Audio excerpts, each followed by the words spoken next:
സങ്കീർത്തനങ്ങൾ 27 അധ്യായം 7 മുതൽ 14 വരെയുള്ള തിരുവചനങ്ങൾ. കർത്താവേ, ഞാൻ ഉച്ചത്തിൽ വിളിച്ചപേക്ഷിക്കുമ്പോൾ അവിടുന്ന് കേൾക്കണമേ. കാരുണ്യപൂർവം എനിക്ക് ഉത്തരമരുളണമേ. എൻ്റെ മുഖം തേടുവിൻ എന്ന് അവിടുന്ന് കൽപ്പിച്ചു. കർത്താവേ, അങ്ങയുടെ മുഖം ഞാൻ തേടുന്നു എന്നെൻ്റെ ഹൃദയം അങ്ങയോട് മന്ത്രിക്കുന്നു. അങ്ങയുടെ മുഖം എന്നിൽ നിന്ന് മറച്ചു വയ്ക്കരുതേ. എൻ്റെ സഹായകനായ ദൈവമേ, അങ്ങയുടെ ദാസനെ കോപത്തോടെ തള്ളിക്കളയരുതേ. എൻ്റെ രക്ഷകനായ ദൈവമേ, എന്നെ തിരസ്കരിക്കരുതേ, എന്നെ കൈവിടരുതേ.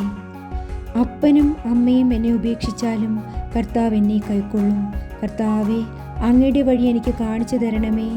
എനിക്ക് ശത്രുക്കളുള്ളതിനാൽ എന്നെ നിരപ്പായ വഴിയിലൂടെ നയിക്കണമേ.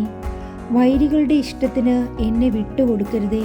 കള്ളസാക്ഷികൾ എനിക്കെതിരെ ഉണർന്നിരിക്കുന്നു. അവർ ക്രൂരത നിശ്വസിക്കുന്നു. ജീവിക്കുന്നവരുടെ ദേശത്ത് കർത്താവിൻ്റെ നന്മ കാണാമെന്ന് ഞാൻ വിശ്വസിക്കുന്നു. കർത്താവിൽ പ്രത്യാശ അർപ്പിക്കുവിൻ. ദുർബലരാകാതെ ധൈര്യം അവലംബിക്കുവിൻ. കർത്താവിന് വേണ്ടി കാത്തിരിക്കുവിൻ. ദൈവവചനമാണ് നാം കേട്ടത്.